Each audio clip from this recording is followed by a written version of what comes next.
Hello everybody, this is toysareruss and welcome to another edition of Transformer Facts Friday. This is the second weekly roundup show that I like to do on this channel, which again gives me the perfect opportunity to do exactly that. Keep you guys updated with things that fang on in the world of Transformers. I let you know what's happening with this YouTube channel and of course my Instagram, which is toys_russ.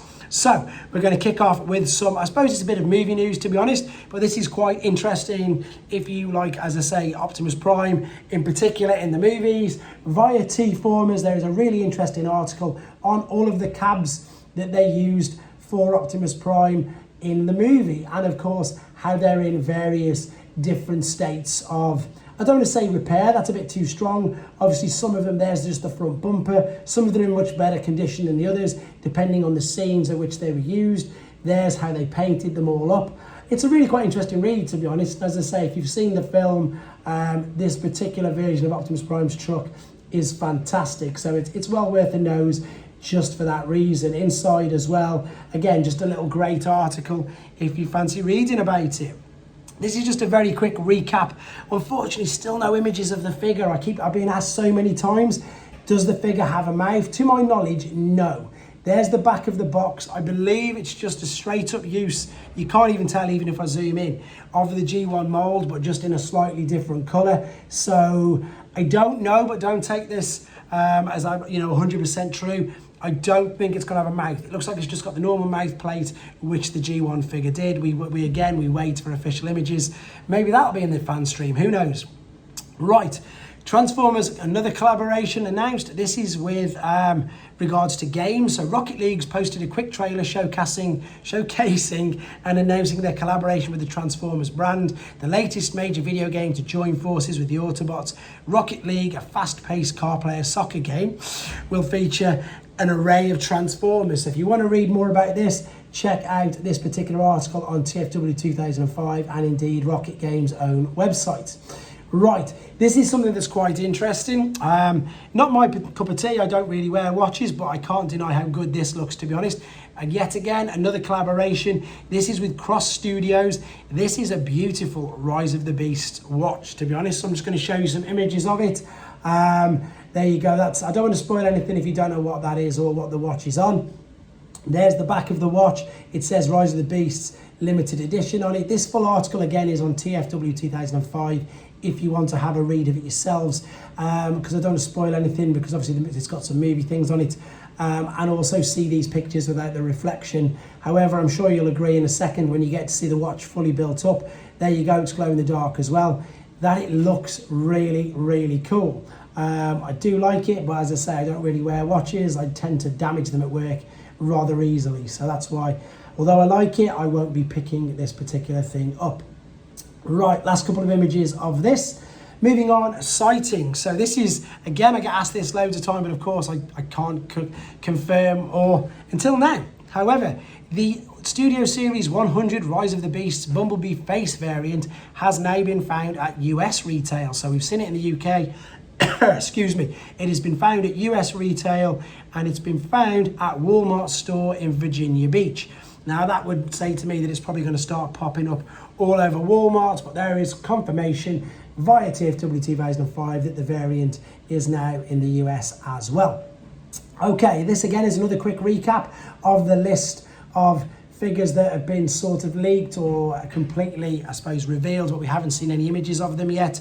For those of you who've missed it, these are figures coming out next year as part of Wave 3 of Legacy. There's going to be a Deluxe Cyber Hotshot, a Deluxe Rock 3, could be a Rock Lord, we don't know, a Deluxe Strong Arm, and a Leader Soundwave. Now again, loads of speculation on this, whether it's Cyberverse or not, whether it needs to be Leader Class. I think it might be Leader Class, because that's what they seem to be doing at the moment now, because obviously Soundwave doesn't need to be huge, but if you put a load of cassettes in with him, that bumps the price up.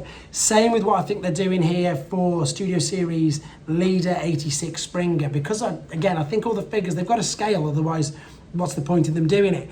So I don't know, I'm just guessing. I'm guessing there could be a small figure. It would be brilliant if they had the cannon in it, you know, from that scene.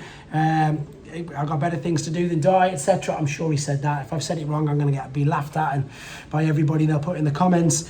because Springer, obviously, I can't see them needing to do anything drastic to that brilliant mould we had from Siege. However, that's just me speculating. Again, fingers crossed we get to see more in the fan stream in the next week or so, on the 20th, isn't it? Right, sticking with sightings, in Canada, Rise of the Beasts Wave 2 and Voyager and Beast Battlemasters have been found and spotted in Canada, so there you go. You can happy hunting with regards to them.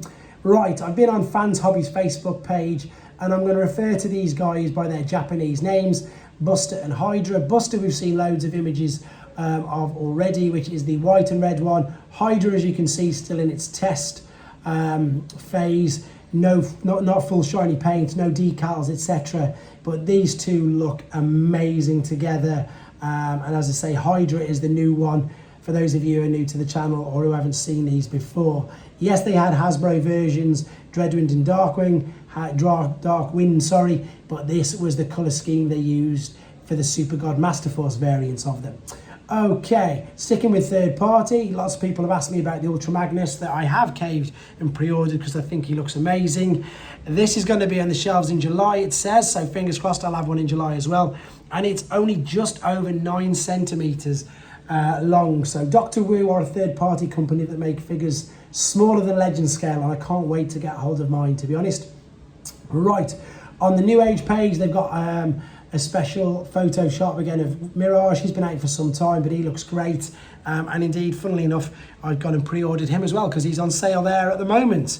Right, very quickly now, back to official products by way of Alex Chen on Facebook. It looks like Legacy Evolution Titan Nemesis is out in Hong Kong.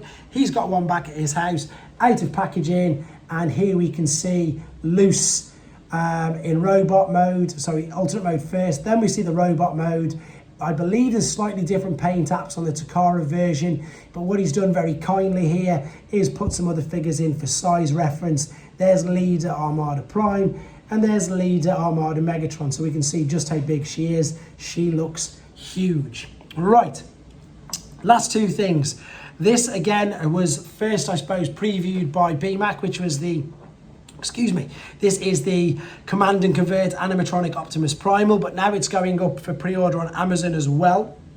Anthony Ramos has done a very quick video on it as well. You can see this on the Hasbro Pulse YouTube channel, or indeed as I took it off TFW 2005. Finally, this is Optimus Prime's Segway. I've shown the Bumblebee one on this loads of times. This is the new crossover with Segway. Optimus Prime Go-Kart Pro Limited Edition. This is the official reveal. It goes up to 24.8 miles per hour, and it's a eye-watering $2,299. Although it does look very cool, I won't be purchasing this. It looks great, but in the UK, there's just no way you could take this. It's not as if you could drive it up and down your street or on the paths. So you've got to be a serious, I would imagine, go-karter or have access to a track to get this. I'm not taking anything away from it. Again, apologies for the reflection. I think it looks great. If you want any more information on it, check out TFW 2005. But as always, I thought it was cool, so just wanted to share it with you. Okay, very quickly again, onto the pre-orders on Fans Toys. Fans Toys pre-orders are available at showz and an abundance others. You can see there's the rest of the Combaticons for Magic Square. There's Fans Toys, Astro Train, obviously. So many pre-orders, so much to choose from. Official products and indeed third party as well.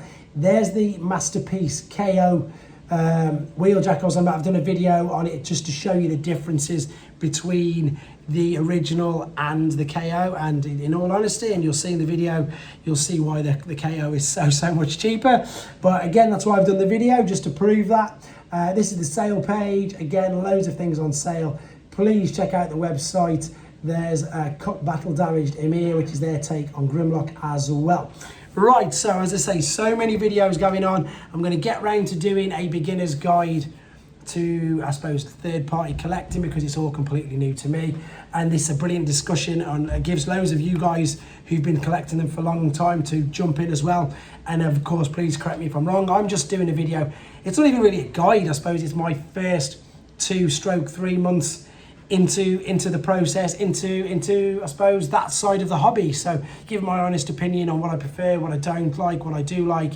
the differences between, of course, the third party and the original figures, pros and cons for both. Just completely exactly that, just my experience on this journey so far. So I'll hopefully get that done this weekend as well. Thank you ever so much, everybody, for supporting the channel members especially. I really do appreciate it. I'm not far off 8,000 now, but I don't think I'm going to get my 10k by TF Nation. So any help with the sharing, liking of the videos, etc. would really help me out. Thank you very much, guys. Take care.